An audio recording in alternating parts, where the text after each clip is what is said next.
welcome to everyone. We have some protocols to start. The Territorial Acknowledgement and a short prayer and acknowledgement of our ancestors. And then we'll invite Acadia President, Dr. Peter Ricketts, to make a few remarks. So welcome everyone. Thank you. I will share with you our acknowledgement that the chapel choir and I worked on last year and that we include in all of our concert programs. We respectfully acknowledge that we gather in Mi'kma'ki, the ancestral and unsurrendered lands of the Mi'kmaq people.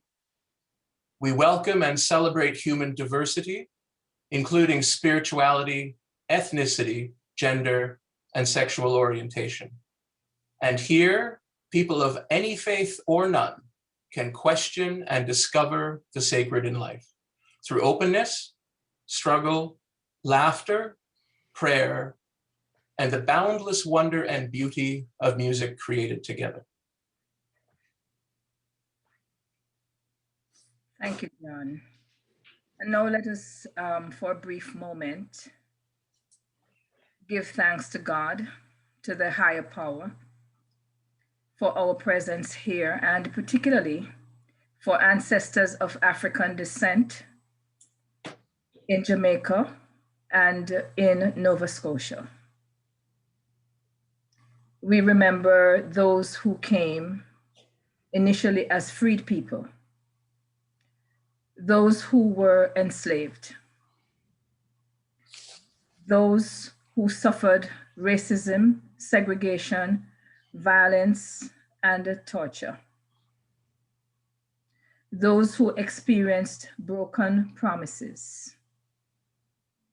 We give thanks for their faith, for their resilience, for their dignity, for the creativity, for the communities that they built, especially the Maroon communities and the Africville community, and others that are not now named. We give thanks for them. And in this United Nations decade of for people of African descent, may we learn from their wisdom and honor their sacrifices. Amen.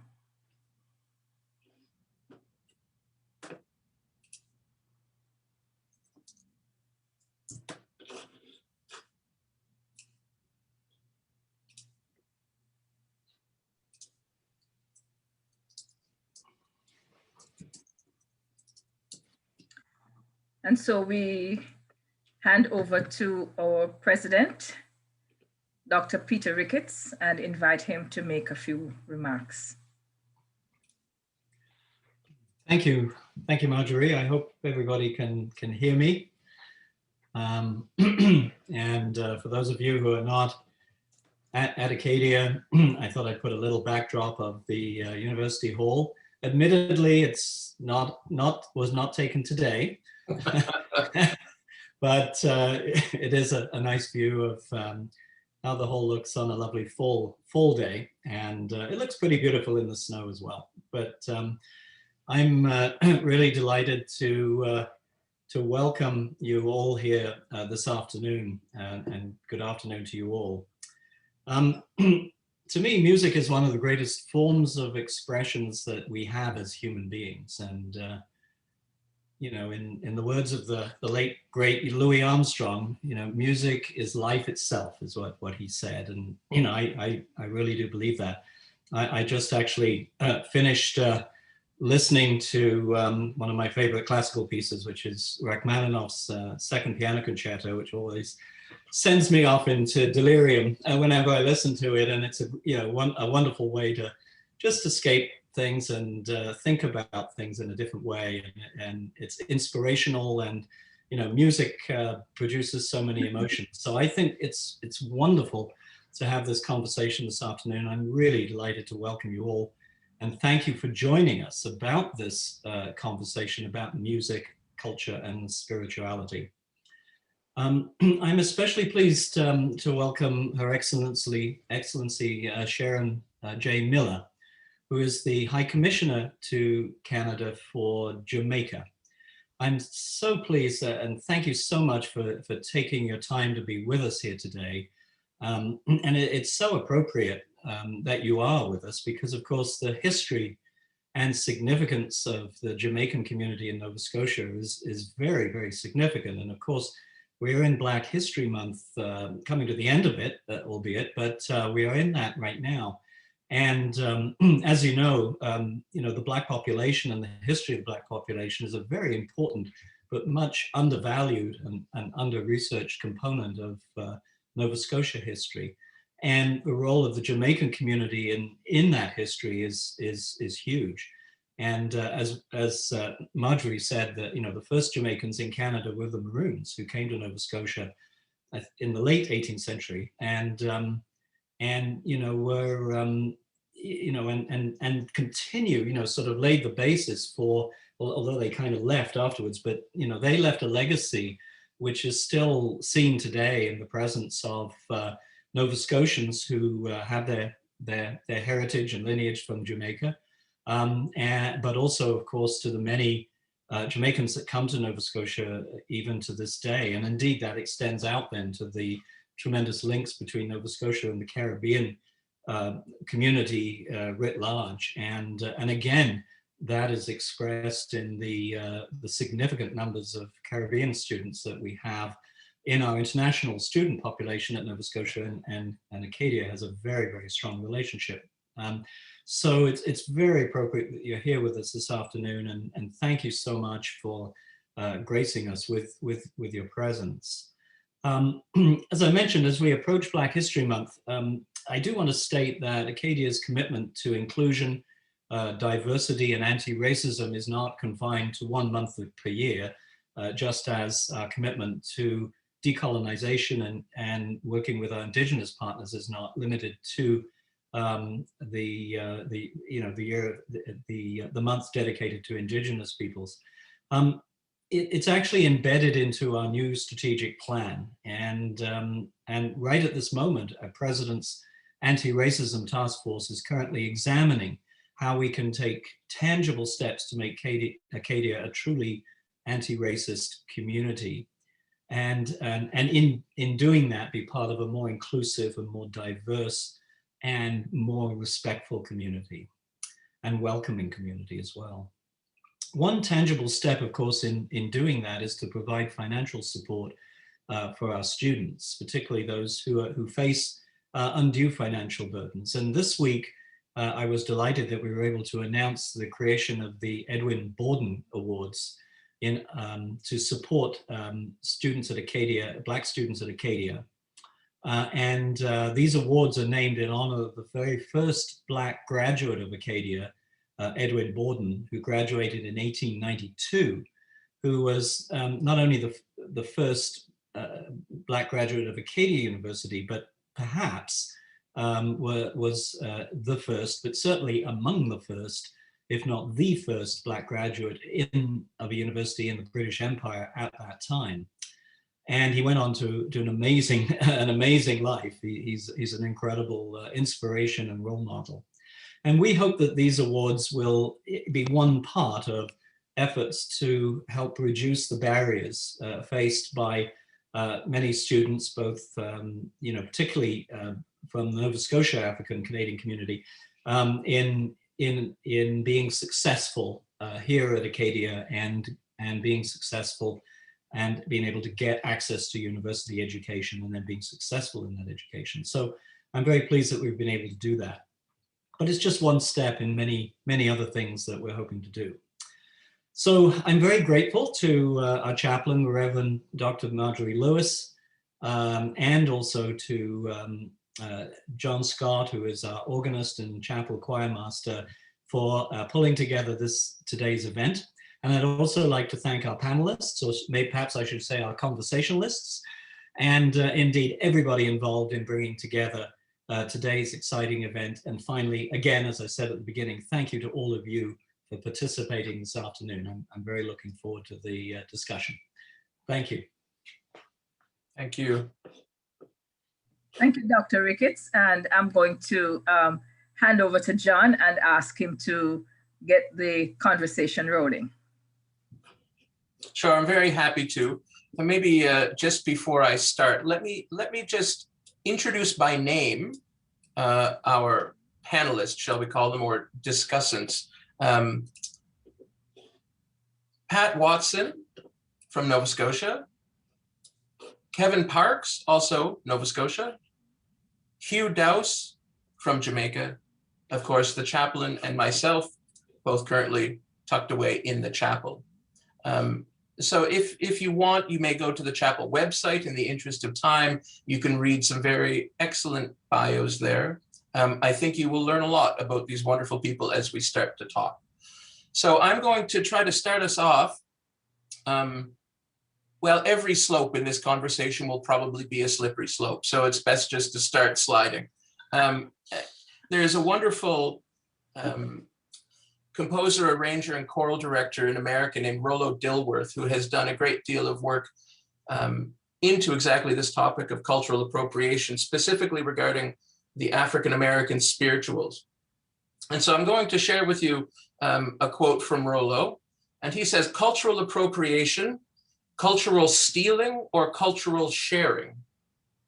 Acceptable cultural appropriation versus objectionable cultural appropriation," which already makes some assumptions about the word appropriation. And so perhaps we can start there in our conversation. And Pat, I'm going to ask if you would start us off with that.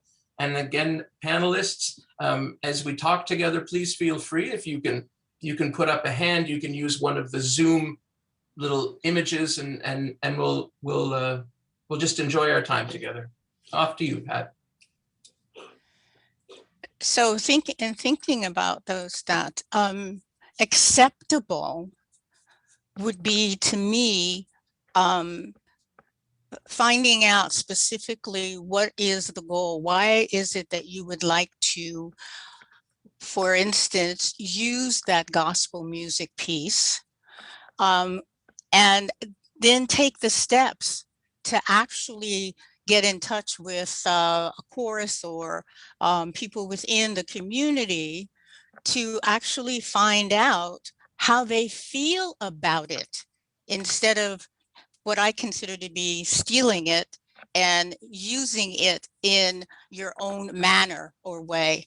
I think it's important to literally get at the root of exactly what is the purpose. And also, in terms of understanding why are you doing this? What is the underlying reason for getting engaged or getting involved or wanting to do it, per se? I'll give you a really good example. I mean, I sing gospel music. I've been singing gospel music since I was knee-high to a frog. And I grew up in the church singing gospel music. And there have been times when people have, of other cultures, have sung gospel music, and it's not coming from the soul and the heart. It's just performing it, but not understanding the reasoning or the meaning behind the music, behind the words. So to me, that is more around stealing, in essence, than sharing, okay? Another example is, like, I sing with an a cappella chorus here with Seaside A Cappella Chorus, and we sing barbershop. And I initially thought that barbershop was actually started by whites, literally. But when I did some research around that, I found out that it goes back to the 1800s when Blacks were actually singing, but getting together on the corners and actually having these little groups and singing these beautiful harmonies, and yet have not been, what I'm looking for the word, have not been honored in that way. And I didn't find that out until I started to do some research and started to talk to some more folks who were in barbershop to find out that this is the basis of barbershop, basically. Okay, so I think that what is important is to understand what's the goal behind it. Why are you doing this? What is the direction that you're going with it? And not ignoring the cultural significance of it, but also finding out a little bit more in the history. That's my 2 cents on that right now. That's super. Thank you, Pat. Hugh, can I ask you to respond to that idea, that notion, acceptable cultural appropriation versus objectionable cultural appropriation? Okay, thank you. I'm fascinated by some of the are you hearing me? I just want to know if you're hearing me, because I'm realizing that I'm freezing on the screen.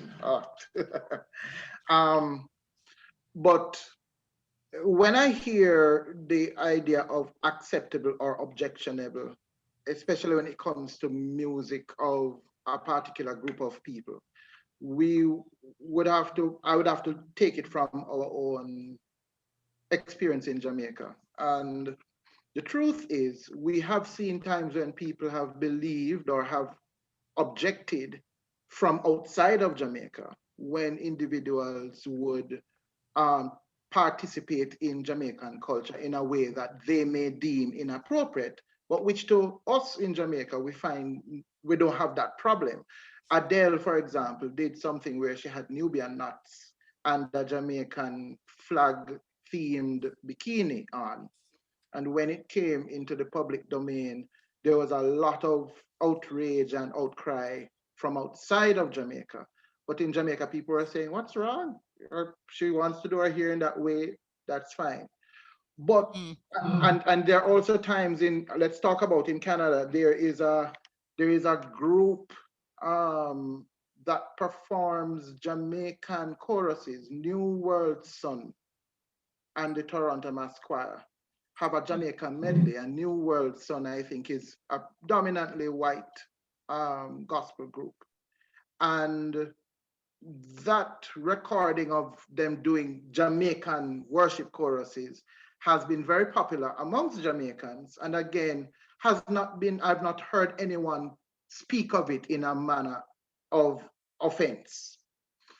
Which brings me to the curiosity that maybe what is happening when we are looking at songs in that kind of way. And I agree, and I'm agreeing with Pat in the sense that there are histories of how the song of the dispossessed has been brought into the use of those who have agency.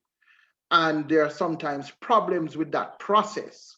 If we watch shows like Mario's Black Bottom, which is recently out, and there are so many other examples of persons who were Black singers singing Black music, and there was a white person put in front of a voice, or that kind of way in which misappropriation was criminal. It was literally criminal. So there is that history of suspicion that creates the problem. So the song itself might not even be the issue. And I hear Pat talking about persons singing from, they're not singing the song from the same place or the same experience. And I understand that. And I understand that maybe someone can interpret a song from another experience and another place where the words resonate nonetheless, even if the expression is not going to be the same. But I think the problem is deeper than that. And I'm going where she goes to take the conversation deeper from where she implied it, that maybe what is happening is that the pain that the person sees, that song being taken up into someone else's conversation when all that we had was that song, especially when you're in spaces where that tension is still not resolved. of what is it that led us to this pain in our song in the first place.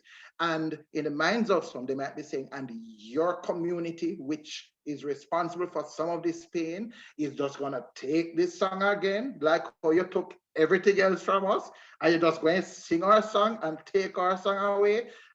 So there, for me, the song is now a sign of something that is deeper in the conversation that needs to happen of, all right, how did we jump into you singing my song? Something happened, you haven't told me, sorry, what's happening here? All of those things, I think, are what goes around the idea of whether a song is appropriated or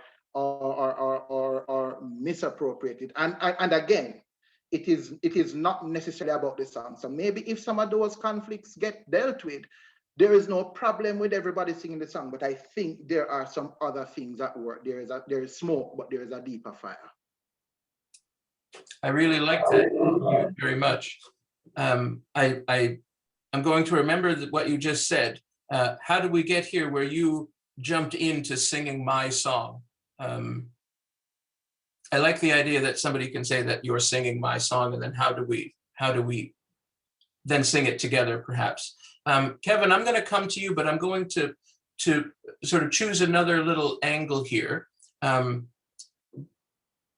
the director of the National Debt Chorale, which is a magnificent choir in Toronto, Brainerd Blyden Taylor, in an interview, he said, spirituals transcended their original creation, being respectful of where this music came from. If you open yourself to receive the uncomfortable, unsettling emotions that arise when you sing spirituals, it changes the way that you are in the world.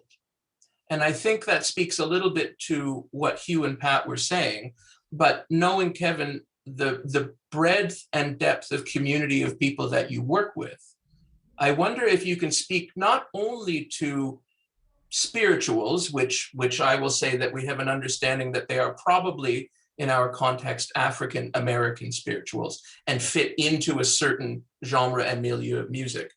But I would also, now I'm just guessing, that the resources that you work with, Kevin, come from multiple cultures and come from many different styles of music. So if you can somehow synthesize those ideas, it would be really interesting to hear of your experience in working with so many different people. Right. So I have so many questions, and I'm coming today with an open heart and open spirit around, having my questions exposed and seeking some sense of where I place myself in all of this. But it's true, there are so many sources, so many places, and I guess in my practice, I am always asking, what is the source of this song? Much as Hugh is suggesting, whose song is this, and what is this song speaking to from its source? And when we sing that, what does that mean for us here, regardless of where, of what ethnicity it might represent, or what its source is. These are the questions that I'm asking. I wonder, how those who are singing with me are receiving that, I can explain, or I can explore with a practicing group, my choirs. In our liturgical preparations, we can have conversations among ourselves about these things, and we may have understandings, because we've had those conversations. But clearly, our assembling congregations are not in on those discussions, and so I wonder about how we transmit that information, how we bring people who are not part of the background work alongside, so that the why of our using of any song is clear, and especially when it is not our song. When there's more information to be had, and so I'm sometimes anxious about this. I think we've found times where we've not been careful about this, where we've been caught out because we've not been thoughtful, and misused music, and had to kind of come back to what we've done, and make sure that we bring clarity to that, and then I think, because we try to be thoughtful, because we try to do good preparation. We have, I think, in many occasions, I hope we've structured our liturgies. We've formed a pattern of using our music and other materials, so that that there's an honoring of place and origin, and some sense making about what we are doing when we look into these things. But again, I come with many questions, and in terms of a practice in a predominantly white, nearly exclusively white congregation, and that there's some hesitancy, among folk about, and because the question of appropriation, I think, is very clearly on people's minds. People want to be respectful, and so I'm challenged by times, about choices that we've made around music that we've selected, and we've had some challenging conversations about why would we do this or that, I find myself challenging myself about these things. John, Yes.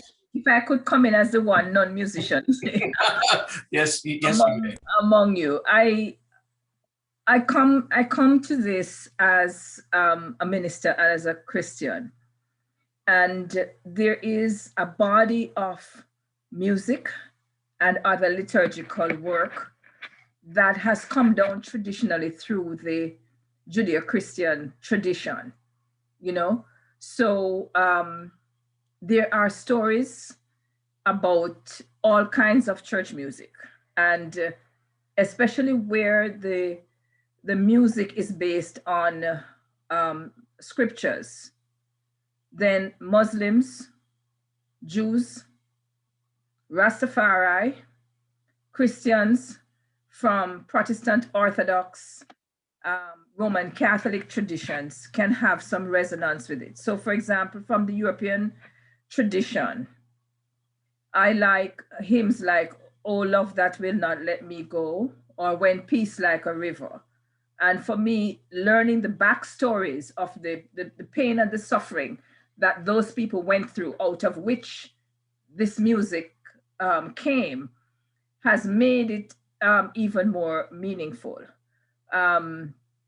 We have within the Rastafari tradition, probably going back to the African lack of separation between sacred and secular, a lot of sacred music that has been offered in popular music. So one of the interesting things is Jah is my keeper, right? Which is from "The Lord is my light and my salvation, whom shall I fear?" Interpreted, fabulously for me. Right? Because there's no vampire in the text, but vampires speak so much to us in modern days. Now that is in the hymn book of the Anglican Church in the province of the West Indies, and was sung when Bishop Rose Hudson Wilkin, who is of Jamaican ancestry, but now a bishop in Britain, was consecrated, and a very white choir sang it at her request. Now, it was not without contestation, because knowing where Peter Tosh came from and his stinging critique of Babylon,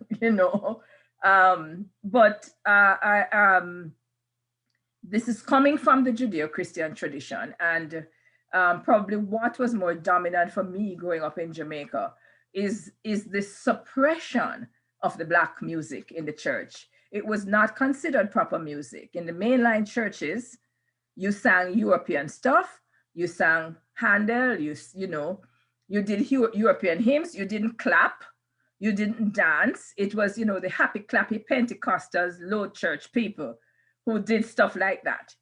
But people were not even allowed to have, sometimes in my mother's generation, on Sunday, you could only play classical music.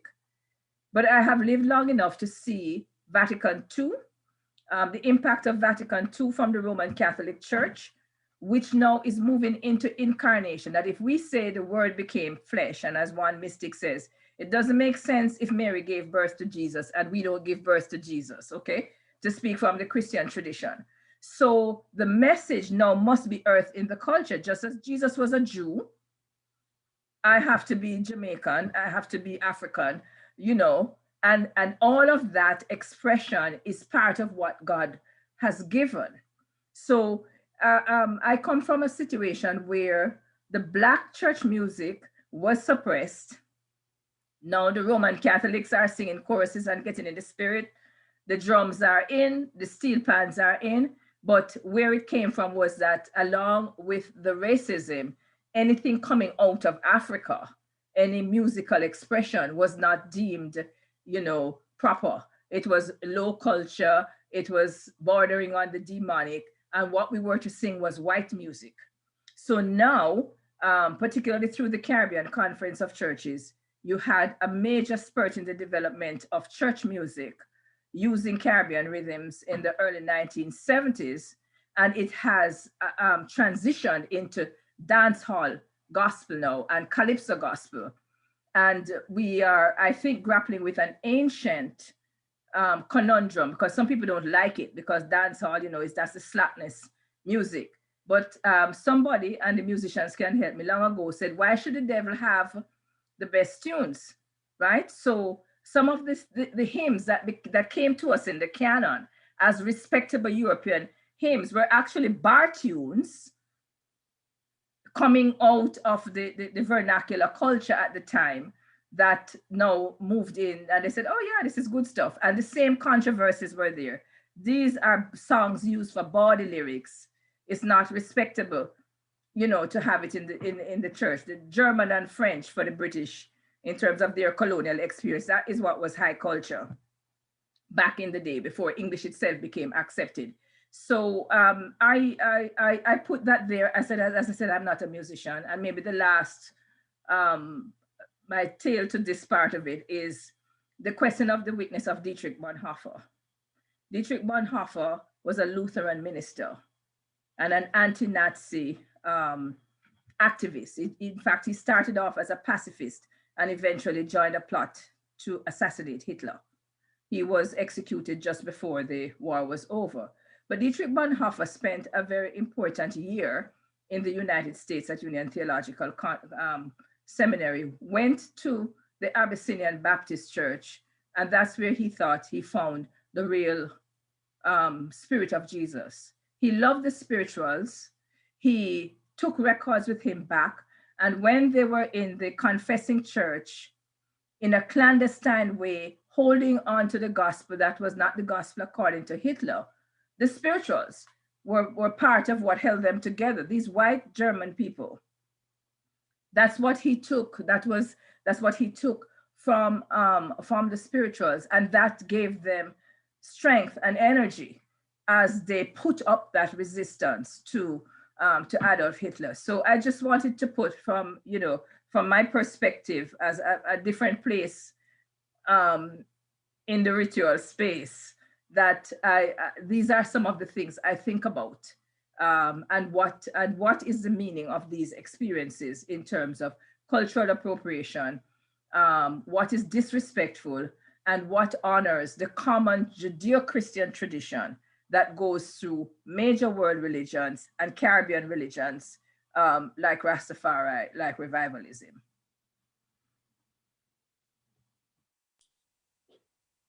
Would anybody like to respond to that? I'd like to respond to yes, that. Please, Hugh. Thank you. And I thank. First of all, I have to tell you that don't follow what Reverend Dr. Lewis says. She's a great singer, and also that a lot of that transformation that has happened in the music of the church in Jamaica, a lot of it had to do with a lot of the activism that she would have participated in, including both as a lecturer and a president at the Theological Seminary at my university, the University of the West Indies. And it's true, what has had to happen is that even from amongst us, we have had to look at our own different ways in which we saw and spoke to God, and not only acknowledge these ways, but draw on these ways. And when she spoke about Vatican II, I performed with Father Richard Holong and friends, who has a ministry, but is also the founder of one of the two indigenous Catholic religious orders in Jamaica. And Father Holong is a prolific songwriter. And most of his songs are in the idiom of revivalism, which is an Afro-Christian expression of spirituality, and from Rastafari. And again, following the narrative that Dr. Lewis shared, would have been antithetical, just in the same way that the Anglican Church was on the other side of the fence compared to what was happening in Rastafari. But there has been conversation over the years that it doesn't only have to do with skin color, it has to do with ideology. It has to do with what you think is right and true and just and holy and pure. And there is a conceptualization that the Western experience of Christianity has to face dead on. It has to face that it has not treated all humanities in the same way. So it's interesting that Bonhoeffer experiences now this epiphany amongst Africans, and it becomes, I'm hearing in the narrative, God's way of bringing hope through a people who are going through, guess what now? This similar type, because no suffering is the same, but similar depths of suffering that those who went through the African transatlantic experience. The words would look the same, even if the meaning and the depth of the experience might feel different to different people. I'm not here to compare sufferings, but I'm saying that in that moment that was there to hold, and what I'm drawing from what Dr. Lewis has said is that we always must remember that if we are talking in whatever spiritual experience we're talking about, the song serves the divine.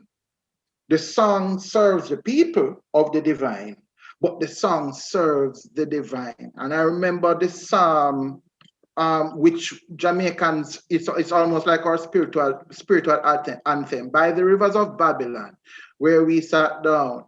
And if I sing it, you probably know the tune. And yeah, we wept when we remember Zion. Then the part of the song is, for the wicked carried us away captivity, required from us a song. How can we sing King Alpha's song in a strange land? But notice the question is asked, how can we sing King Alpha's song in a strange land? But afterwards, the song gets sung. So there is a way in which there is this, how can this be? And this is the kind of thing that I find with persons who have a problem with persons who don't feel that justice has come in every way for those who are the children of those who are carried away captive.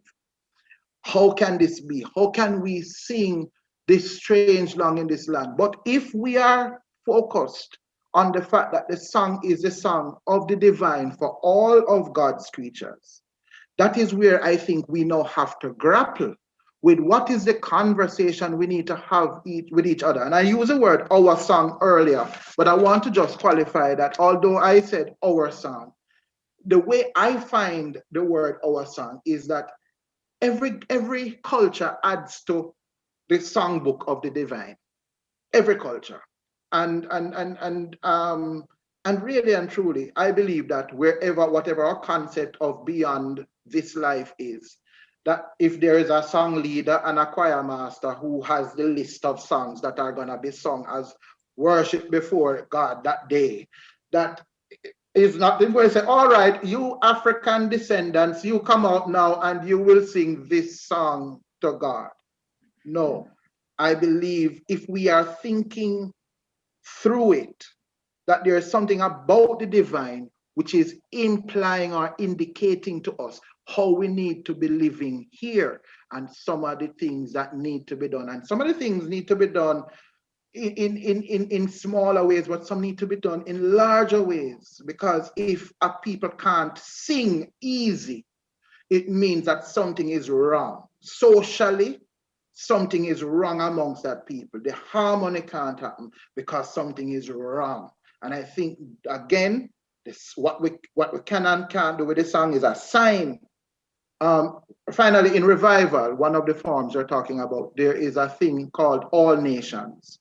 Revivalism recognizes Indian, Chinese, European is there, African is there. All nationalities, all ethnicities are recognized in it, because even in that spirituality, they understand that God's people are all people together. And so there is no barrier or door for anyone of any particular faith. And the same happens in Rastafari. But I think I said a lot there, so I'll just listen. And thank you, Hugh, very, very much. Kevin, you had put up your hand just before Hugh spoke. So why don't I jump to you, and then after Kevin, Pat will come and pick up with you as well. I just wanted to reference a very important work that I think applies to our discussion. That is just newly published. It's by Becca Whitlaw, who's a professor of pastoral studies at St. Andrew's College in Saskatoon, and the work is called "Liberation, Decoloniality," sorry, didn't get that, and Liturgical Practices, Flipping the Songbird, published by Palgrave Macmillan. And I'm just sharing, probably only with you, John, I don't know if you can share it to everybody, a link to that particular book. And so I've been reading this recently, and I'm thinking about the reality that we need to acknowledge, that or I believe we need to acknowledge that so much of our music is colonizing. That we have a very Eurocentric perspective, at least in this part of the world, about what is respectable music, what is good music, and there's I want to turn away from that so desperately, but it is so easy for us to slip into continuing to prioritize and to place our focus on that which we know or are familiar with. And so the complexities of music of African origins are often missed, downplayed, not acknowledged, recognized, and there is such tremendous complexity and value there, and choralism also is a point here that I just want to raise, because I'm interestingly, in a couple of weeks I want to use "Nobody Knows the Trouble I've Seen" as a choral anthem, and I'm just recognizing that the arrangement, I'm not certain of the source of the arrangement, but I'm pretty sure it's a European composer or a European descended composer, probably somebody from the United States, a white person, likely. I might be wrong. I don't know. I'll find out. But because I don't know at the moment. But I'm concerned because the arrangement, it hints to European stylings and sources. And so to me, when we talk about what is appropriate and inappropriate appropriation, cultural appropriation, that maybe this choice is somewhat inappropriate. Maybe I'm not certain, because the format, the presentation of this is steering away from or is not accessing the origins of the music, but is interpreting it in a way that, you know, makes sense to Western ears, or makes sense to ears that are used to listening to music from a Western perspective, with Western language, with Western musical language, that has so often dominated and frankly probably in many ways oppressed the perspective of the value of music from that comes from non-Western sources.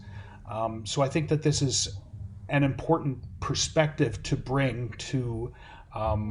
It's an important perspective for me to be thinking about. That's what I would have to say about this at the moment.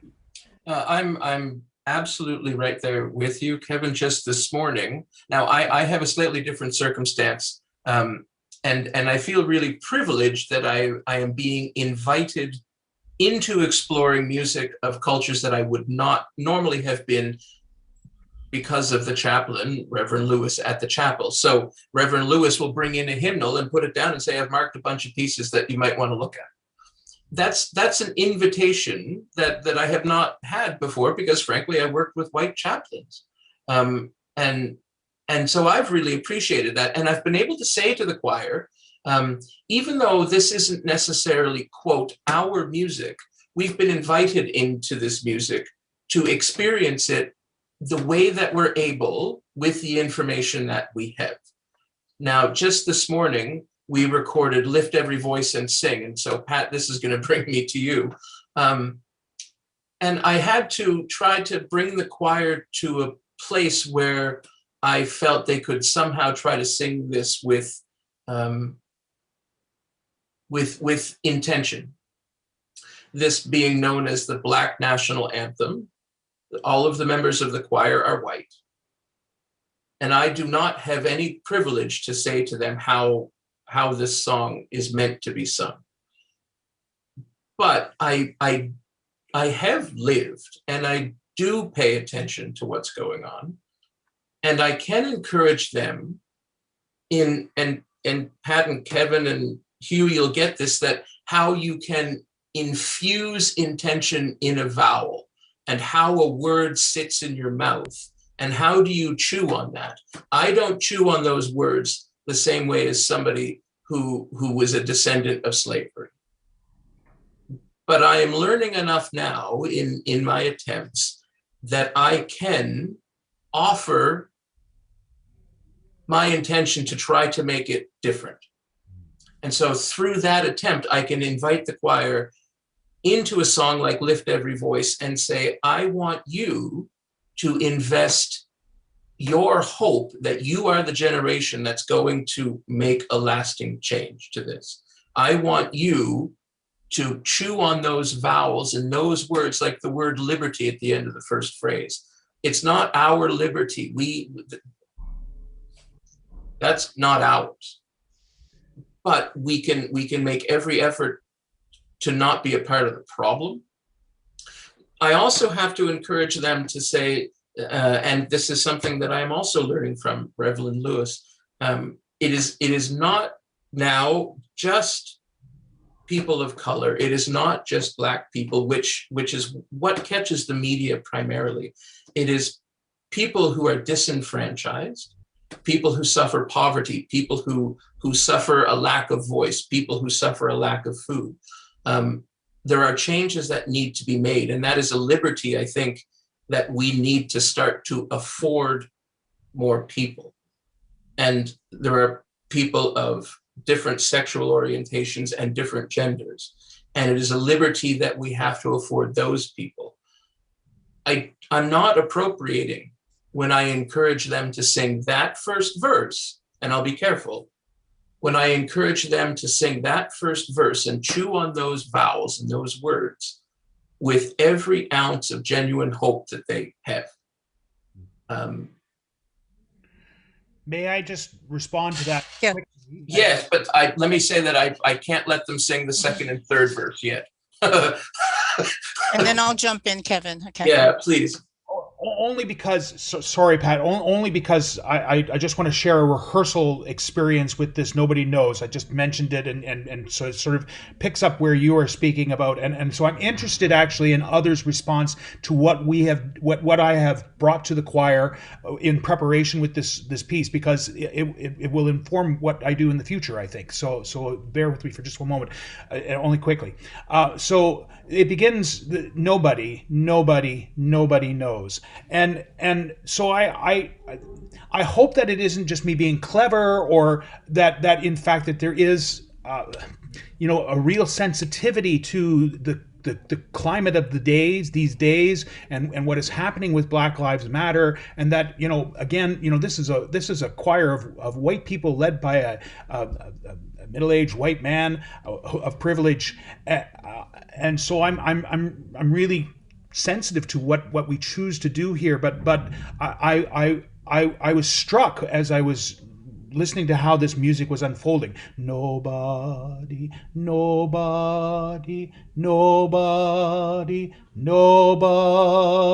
knows. And so my instruction to the choir was to think about bodies, to think about the embodied experience of oppression, and to think of what we have been learning about how bodies are affected, or how bodies are disrespected. They're not our bodies, but we all have a sense of how we experience trauma, and it's in our bodies. And to stress body and nobody, and to think of that word is not nobody, but nobody. Nobody. So this was the rehearsal process that happened the last time around, and there was a change in our kind of sense of what we were approaching here. I hope I was being honorable in the way that I was approaching this, and I guess that's my question. How do you feel about this? And I'll just stop there. Thank you. Okay, and I'll jump in. Thanks. I know one of the things that we do prior to singing any song is to actually get a sense of the backstory in terms of what is the underlying thing around this song? What are the feelings? You talked about vows, but also how does that impact you? And individually, how does that impact you? So taking time to actually go through the song, literally word for word, to get a sense of exactly what it is and how it really resonates in your soul, literally. And we've started, I've done this for a long time, but with the chorus, we're now getting to the point where we're doing this with every song that we're singing. I also think that for a song like Nobody Knows the Trouble You've Seen, or Amazing Grace, or some of the old gospel songs or spirituals, I think that my husband is doing something in the background. I think that one of the things that is important is I watched, I'll give you an example. I watched one of the films from the Black Film Festival today, and it was a young man who was actually acting out a role and auditioning for it. And the director had him go back in time to a time where he had a really traumatic experience, and had him actually talk about it, sort of semi-act it out, and then get back in there and actually present it. And that's exactly what I think needs to happen when we're doing songs of this nature, is to actually get a sense of exactly what is the meaning, what is the feeling, what did the person who wrote the song, what was the intention, that's the word, the intention behind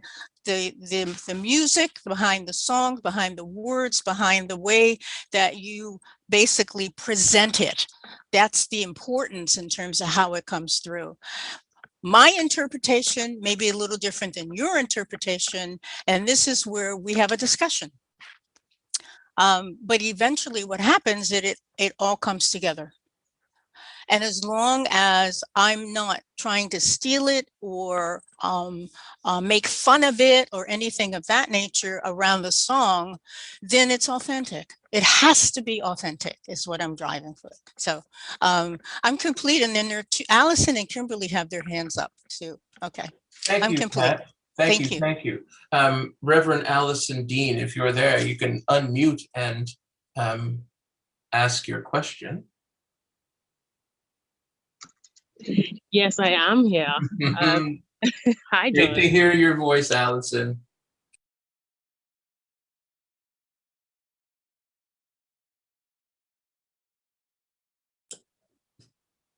I hope we haven't lost you. With the two of which ran the chapel music end of things, and I used hymns and music and from all sorts of different styles, and we had languages and all sorts of things that we were doing, because I think it's important that we see the church, and because a lot of this music that we're talking about, right, is music of faith, right? It's not performance music the way we have turned Bach's masses into performance music, right? It is music of faith, and as Dr. Lewis said, if that is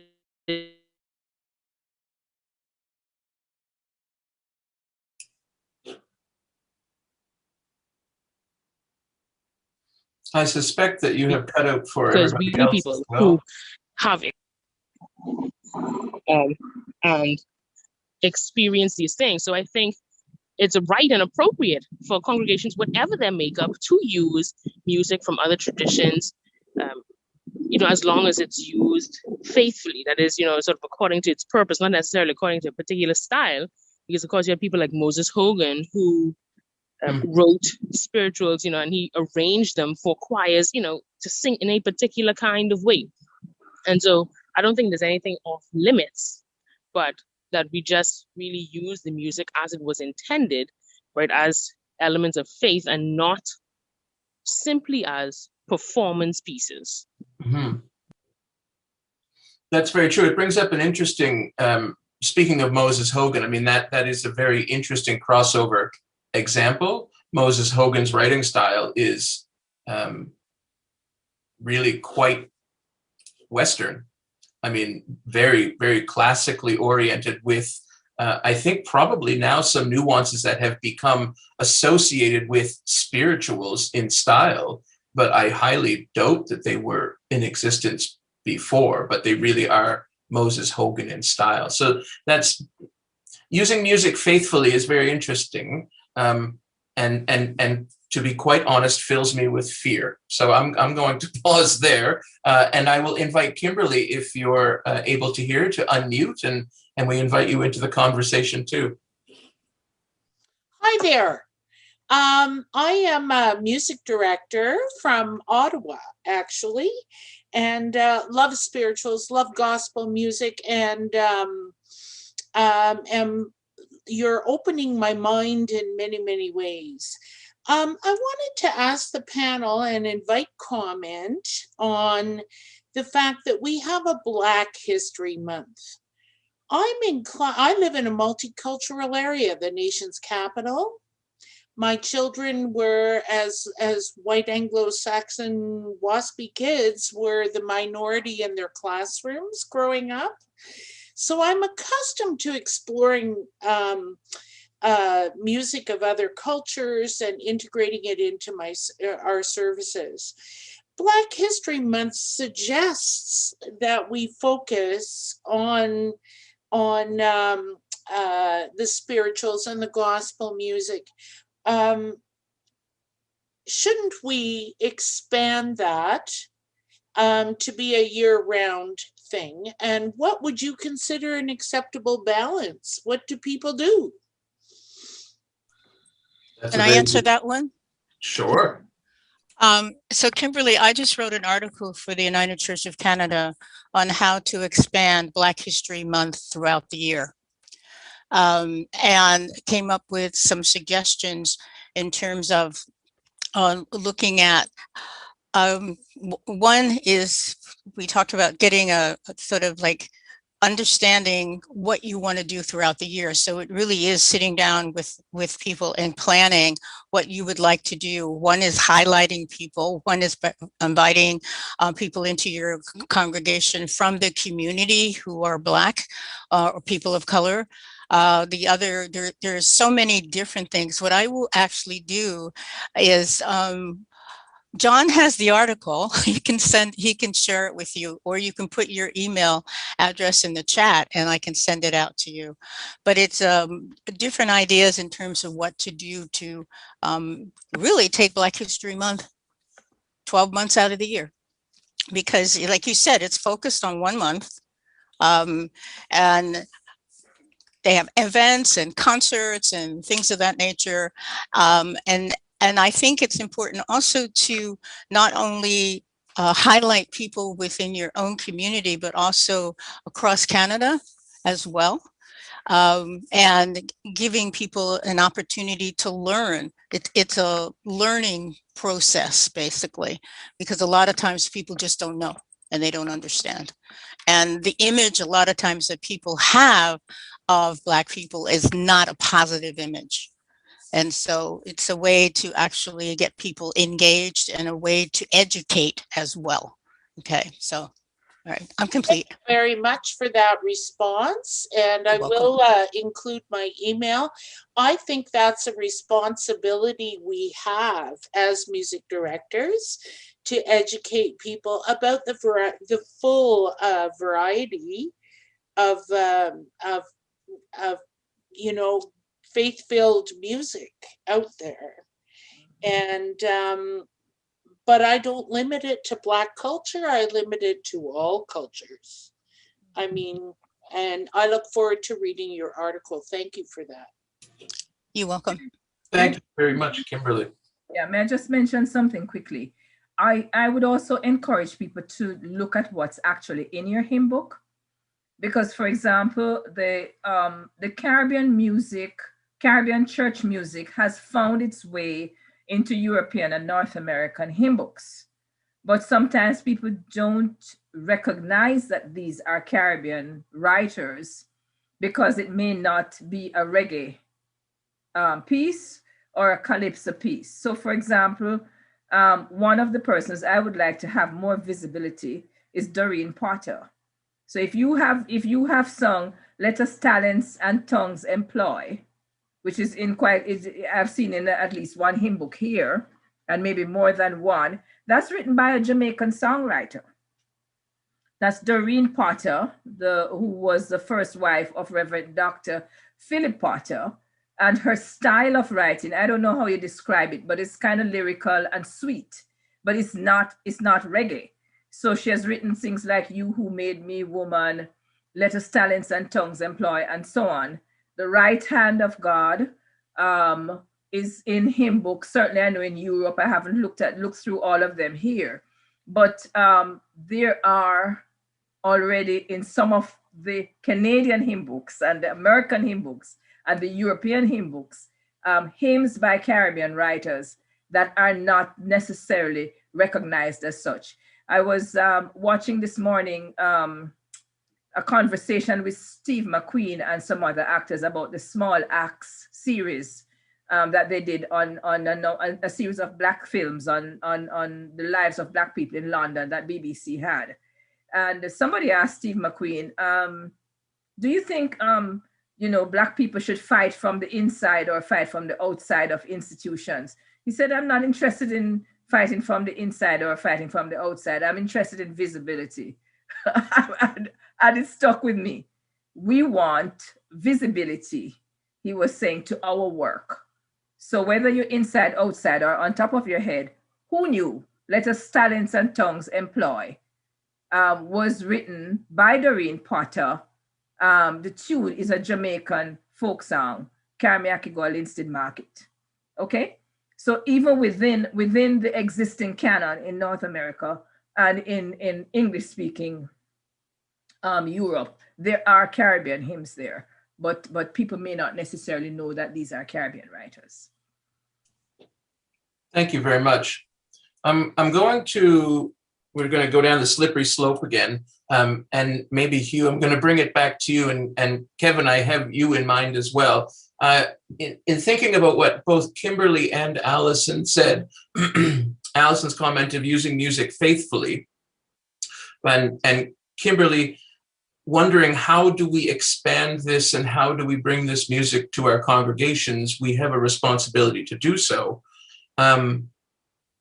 Is that easier for a person of color to do with a congregation? Now, Kimberly, you're in a different circumstance than I am. I am not in a culturally diverse congregation at all. And I make an effort to bring an informed introduction to pieces of music that I introduce. But is it harder for me, Hugh, to bring, I don't really want to just get stuck on African-American spirituals, because that is, I think, has become a sub-genre of music, which is becoming quite a dangerous place in some ways. Is it harder for me, Hugh, to bring, say, a tune from Jamaica or a Caribbean tune to my predominantly white congregation? And then how do I do that faithfully? Okay, thank you for that question. First of all, and I'm gonna stay on message while I respond to this, because I again will say the song is an opportunity for us to see something that is happening in conversation that is deeper and more profound, that can have a great impact on our wider communities, because our spaces of faith are supposed to impact our communities positively. I do not think that it should have to be someone of Caribbean descent who introduces a song from the Caribbean. Noel George Dexter is one of our prolific hymn writers. Marjorie referred to the right hand of God himself and John Prescott. And there are so many other songs that I'm sure Mr. Dexter doesn't care what the nationality or race of anyone would have been who sang the song, because the song itself speaks. However, there is a thing about not, and I had this conversation recently with another group of persons from another church music perspective, that it can't be, or I would rather not, that the music, it cannot be that the music be used in a way that seems like tokenism. So it goes back to what Kimberly was talking about, that stretching the celebration of the people and their music should be all year round, because when it becomes February, or in England, October, and everybody is cramming in every song that they know from a particular space, and somebody comes in and say, what's happening? Why don't we normally sing these songs? Oh, it is Black History Month. And then when that is done, it's as if, all right, we have done our due diligence. We don't have to do it anymore until next year this time. So mainstreaming means that one way to faithfully do it is to see, does this song really speak to what we're trying to tease out of the liturgy for those who are worshiping? And in the sense of inclusiveness, it should be that they are always on the table, not just for a Jamaican service or some other thing that seems appropriate. It is inappropriate to take the music only at times that we deem appropriate, because it's now not normalizing the experience of the people of that music, but it's a way in which we find ourselves othering people, and we have to be careful of that. So I'm saying use the music. In terms of expanding its use and being faithful too, it would be a good thing if, and it comes back to lift every voice and sing, it comes back to nobody knows, that's a moving experience you described earlier on that. But Professor Catherine Hall from University College London said to me in an interview that when enslavement happened, it was not only the African descendants who were enslaved, the whites were also enslaved. To be able to to create that system of lies and try to live it all your life with all the complexities that would have come, may not have caused pain and trauma to those who were the oppressor, but there is a bondage that all were locked into. And if there are ways in which the music can be used in communities of faith to continue to unlock this bondage, I don't think it is inappropriate for someone who is not of an African experience or descent, using the song, raising the song, contextualizing the song, using the song as a teaching moment for all these people who said they didn't know all these things that happened in enslavement. It now becomes an opportunity to bring people into the spirit of really what people were going through. And then if people understand where the music is coming from, that's a faithful use of it, because now people will know that the God who carried people through that situation will carry them through the particular situation they are going through at the particular time. The pain that is spoken about in Lift Every Voice and Sing. I saw Lift Every Voice and Sing used at the beginning of the Super Bowl recently. And I kind of said, and I sat and tried to feel how it felt with white and black people all in the same place, experiencing the song. And I realized afresh what Catherine Hall, who is a white English woman who was married to a black Englishman from Jamaica, Stuart Hall, who is a theorist I'm doing my research on, that she's able to see that the bondage, as I saw in that situation, even looking in the more recent situations happening through Black Lives Matter and all the other things, that there is the God of our weary years, the God of our silent tears, is not only nowadays, if humanity is to be liberated from what racism has caused, it's still an emancipation to be done. And because there was a forgiveness done by those who were enslaved to those who, in the way in which civil rights went on also, there is still an apology that is due. But there are these conversations that are political conversations that we can have in our own spaces, with it, whether it is white people alone, black people alone, whoever alone is in the space. The conversation is a conversation that the music gives an opportunity to. And I believe if that becomes a mission and a move with the use of music that people have that kind of conundrum with, then it will become not only more widespread in its use, if it becomes an emancipatory thing. That's why when Bob Marley sings about redemption songs, redemption song is all about this. But when he sings, he says, "Won't you help me sing these songs of freedom?" He talks about the redemption song, not as a song only being sung by the person who was enslaved, but it's a song that none but ourselves can free our minds. It's a song that says that all of us are locked up in this thing. And so we have to use the song. I suggest, use the song as a way to have the uncomfortable conversation. Because the beautiful thing is, one thing about music, when it hits, you feel no pain.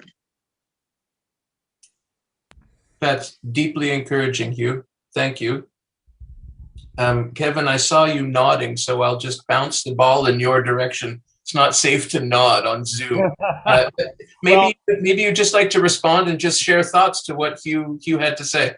Well, I want to say exactly what you just said there, John, which is this is deeply encouraging, and that was my response right from the outset. And so, thank you very much, Hugh, for sharing those. I will take much of what you just said. Actually, I'm going to go back and listen to it again later, so that I can take it forward into some things in the future. Actually, again, we are intending to have a service that's going to focus on redemption later in Lent, and we had talked about using Bob Marley's redemption song, and we were a little bit on the will we, won't we, why would we, and so now maybe some of what you have just said about this will help me feel more like, yes, we should go that way, and thank you very much. I guess I have a question, and it's about performance practice. And so can we overdo some things? So harkening back to some of my earlier comment about embodiment of the music and the experience in the body of the music. Well, you know, it's no secret that we white people tend to be less inclined to be comfortable in our bodies. That we tend to disassociate, you know, what we're feeling and how that plays in our bodies. And one of the things that I love about music from Africa and the Caribbean is the rhythm and how embodied how one can embody the experience of singing. And so I frankly would not allow, if I had my way, us to only sing. In fact, we don't only sing, you know, music like "Come All Ye People, Ya Imosi" only in Black History Month. We would sing it at other times of the year. I'd do it nearly every week if I could, or frequently. I mean, this is, but I would do it with such. You know, I love rhythm. I love the vibrancy that brings that out. But I worry that, you know, I might be asking people to go into to go too deeply into a place that they may be uncomfortable with, or that I might be appearing to be sort of a caricature before the congregation as I get moving and dancing, and I'm in, you know, I don't know. There's a practice part there that I wonder if maybe I am encroaching in ways that I should be examining. Does that make any sense? What I'm just speaking to? It makes a lot of sense to me, being also a person standing at the front, having those same feelings. But Hugh, please. I would say that it's maybe an opportunity for you to call for help. You might have within your community persons who are aware of the culture from which the song comes, and have the person come, if you can get someone like that, to come and, you know, deconstruct what it is, maybe do a simple movement thing, because it now becomes a sharing of oneself with the other, which is again a part of the creation of community through the music. You could do that. And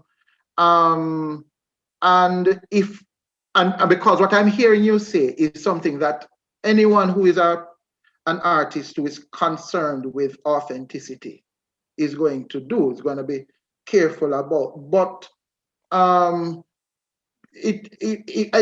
especially if it's a culture that has no problem with anybody else doing this, yes, have someone come in and share in how that sounds. There's usually someone, even in terms of the sound, even in the terms of certain words.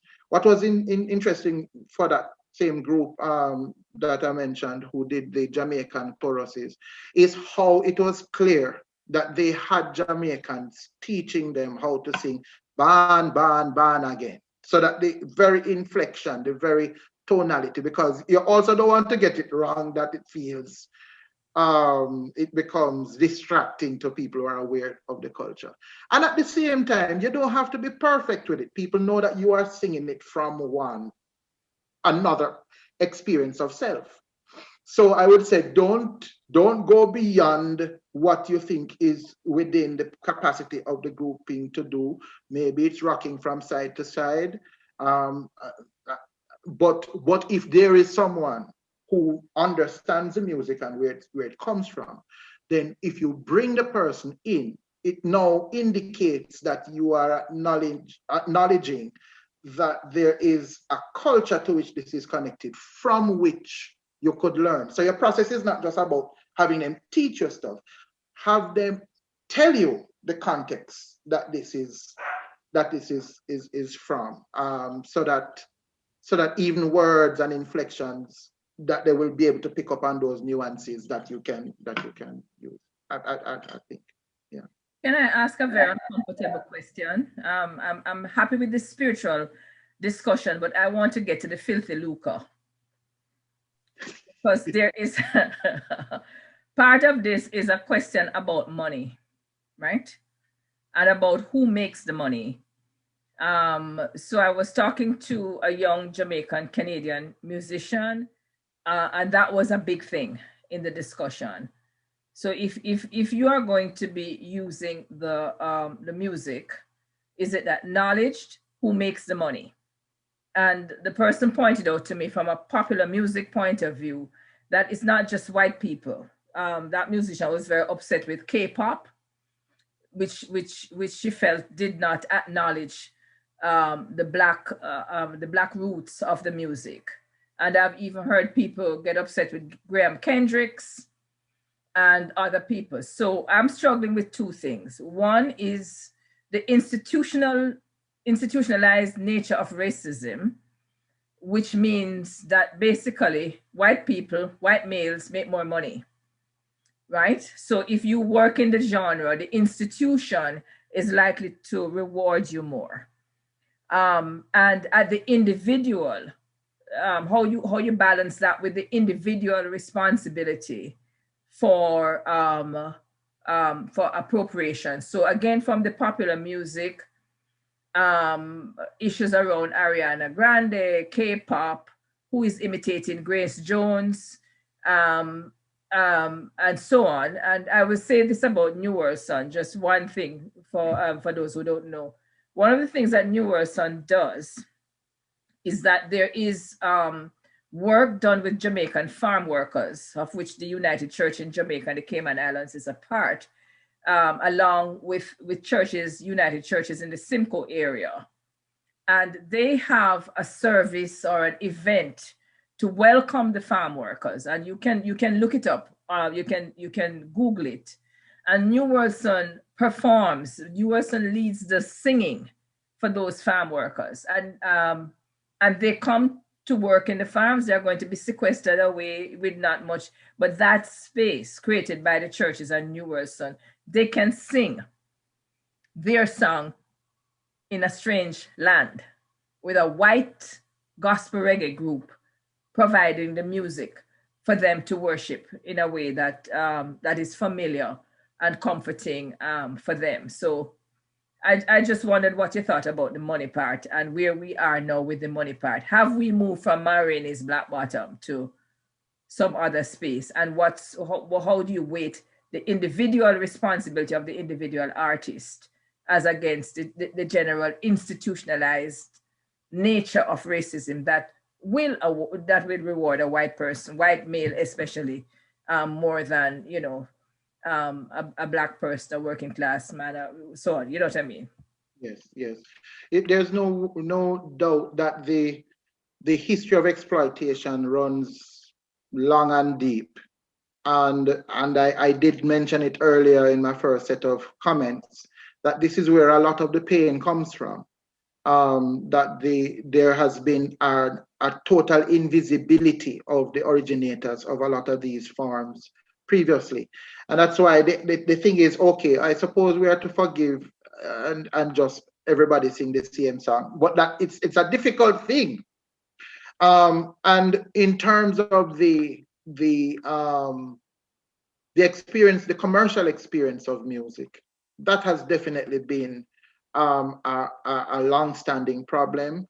There has been the way in which, in the case of Jamaica in particular, we are much more diligent in doing the paperwork in terms of making sure that we get our royalties and so on. And thankfully, there are some more rights agencies that are coming on board globally, which will make that even more meaningful for some of our people. But there's no doubt that much of our music and our wealth through creative industries, particularly music, have been in the pockets of others and it has not been coming home. But we are getting wise to that, and we have changed that model. When it comes to the music of the indigenous forms, or the religious music, thankfully, there's also that area of publishing and so on that comes through with the printed hymn and so on. And also in gospel music as well. So there is a lot of due diligence that is being done there. And we have to make sure that we continue to protect and police it. One of the great examples of policing this in the world is the Marley Empire. When I was in the Philippines, I saw someone in a Bob Marley shirt as merchandising coming from the Marley product. And I saw the person from afar. And when I went close up, I realized, oh, you didn't really have on a Bob Marley shirt. It's a shirt made in the whole look of Bob Marley with some print of something like Big Marlin or some such word that when you're far away, it just looks like the real deal. But and I commented to someone, I said that, and they said it's because the Marleys have their people all over the world who are able to make sure that you don't exploit. So the idea of not allowing exploitation from certain forms, including pop music forms, is on the producer of the music themselves now as well. And they have to make sure of that. There are other ways though in which people are taking up things like, I know Justin Bieber is Canadian, isn't he? but Justin, he sang this song Sorry, and it's obviously dancehall, and he calls it tropical house, and everybody is saying, all right, you really believe that's not dancehall. So there are ways in which these little things are done, and people say, oh, isn't that, are they trying to take a little piece off of what? But the thing is, there is no problem with anybody in the world singing dancehall music. There is a dancehall artist named Untador in London, in England, who is very popular, does old school dancehall, does it very well. And I had to interview for a documentary of some guys who came down, who played his music, asked what I thought. I said, oh, it's really good, old school dancehall. And then they said, oh, but in England, the people are upset saying that white man should not be singing the music like that. And I said, well, guess what? I can understand if they're in a space where they feel that everything has been taken from them, that you're going to take that again and so on. But for us, it's not a problem. Just do it well. And this is it. This is the thing. The participate. We have people like Matisia, who we have so many other white reggae artists who are out in the world, Alba and so on, who nobody complains or quarrels that, oh, why is he doing that? Because the message of the music is for everybody. And so, yeah, we just have to make sure that when we produce the music, it gets out there. Sometimes positioning in the market is an issue too, but we again have to also try to be as innovative there, even though if anyone out there can talk to some of these record companies and tell them that, look here, man, fly the gate, make more artists come through, because our music has a lot to say. Thank you, Hugh. I'm conscious of our time. My clock says 1 minute past 5. Marlene Britton has been waiting with a question now for a little while. So why don't we, Marlene, take your question, and then whoever from our panel may jump in and respond. And then after that, I'm afraid I will have to say my thank yous to everybody. But I will also say that I hope this is to be continued. I enjoy this tremendously. So Marlene, please bring your question. So thank you very much for this. And I wondered if the fact that a lot of the Black gospel, what has been called African American spirituals, and that genre of music has been arranged by very European or North American or just white composers, has lent some credibility to the music and allowed other folks to say it's okay to sing it. So that's my question, and I would invite you to comment. And then I just want to take the opportunity to say context is so, so important when we're thinking about some of these things, right? I love music. I love to sing in a choir. I am Jamaican, though you might not think so. And it has always been a very important part of my life. I'm also a minister. And I've served in very small rural congregations in Canada, meaning very white. And so Black History Month is the time that people like me get the opportunity to just explode the whole culture and bring in the songs. And when they're doing it, I really don't care how it sounds. I just want them to sing it. Yes, I'm going to tell them where it comes from and bring in the history.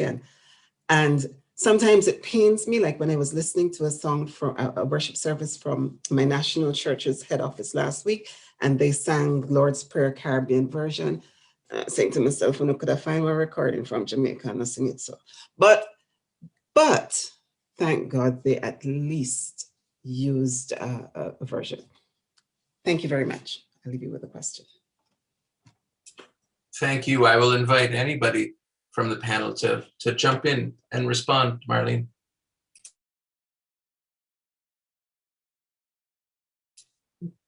I'm not seeing Hugh's mute sign popped off. I didn't want to be the one chatting all the while, so that's why I was sitting and keeping quiet. But Marlene, that's the thing. We just want to sing the song, you know? Sing the song. It's worship song, sing the song. I mean, when Marlene spoke, there's a thing that used to happen in Jamaica. You heard Reverend Lewis talk about that tension between, you know, this Eurocentric approach to worship that many of our established older churches would have. The Anglicans, the Presbyterians, the Methodists, the Baptists, the Roman Catholic, even before Vatican II. But there's a time when some of the old grandmothers in the church would look at a pastor who comes from the seminary, all freshly minted, and say to him, "You don't know Jesus the way I know Jesus. So you need to learn about my Jesus, which when I sing my choruses," remember what she said, some of the songs from the revival choruses also were not mainstream, but they were a part of the worship of the people from the grassroots that took us through enslavement all the way up.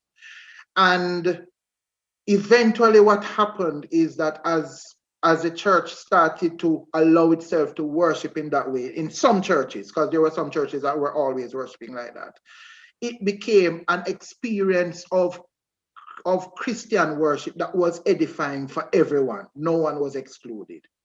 And so there is that kind of way in which music has a place where everybody feels safe. My company's name is Nexus, so forgive me using the term, but it becomes a nexus. It becomes a place of convergence where everybody can sing the harmony. And when we take on the Caribbean music as in her church, it becomes a place again of recognition. Everybody can recognize something about themselves or their walk with God in that. So I'm with you there. And in terms of that kind of experience that you would have amongst the white congregation that you would serve, you now become that person who can explain also to them what the experience is about. So that's powerful. I find that really very powerful.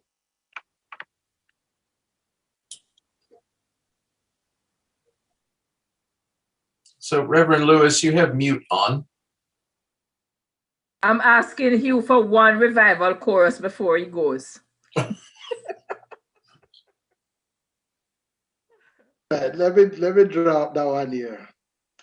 Masagada God. Masagada God. Masagada God. Oh.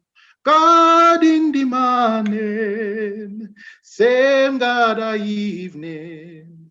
Masagada God. I know God a God, God a God. I know God a God, God a God. Master God a God, God a God.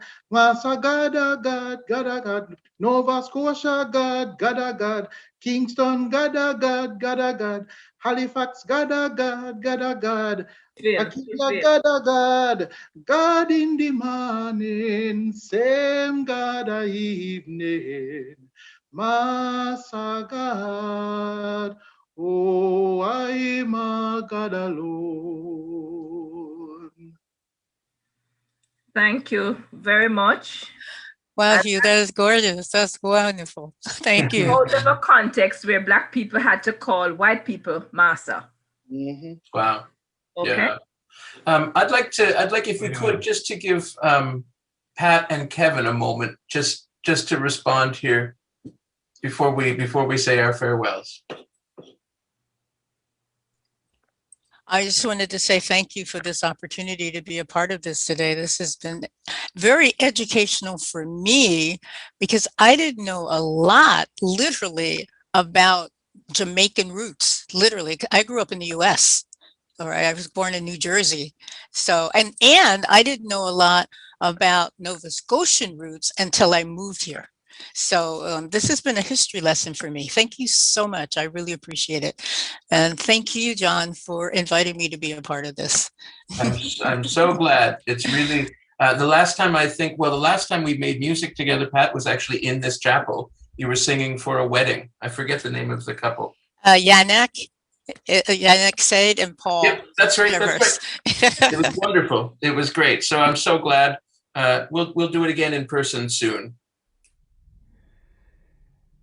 And I'd just add my thanks to you, John, and Marjorie, and to the chapel, Acadia Chapel, for having this event and inviting me to be part of it. I also have had a tremendous educational experience here today. So glad to meet Hugh, to meet Patricia again. Marlene, thank you for your comment about just glad to be singing it. And I guess I work with Dr. Henry Bishop quite a bit here in Halifax. He's a local Black cultural educator, and this has been his comment to me, is that I want to share this music with you. I want you to share my music with me. This is about engagement, and so Henry really has helped me feel very comfortable about that, and I'm very grateful for all of these relationships. Yeah, thank you so much. And Kevin, I just want to say one thing. One of the things I've done to assist different choirs is to do a gospel music workshop.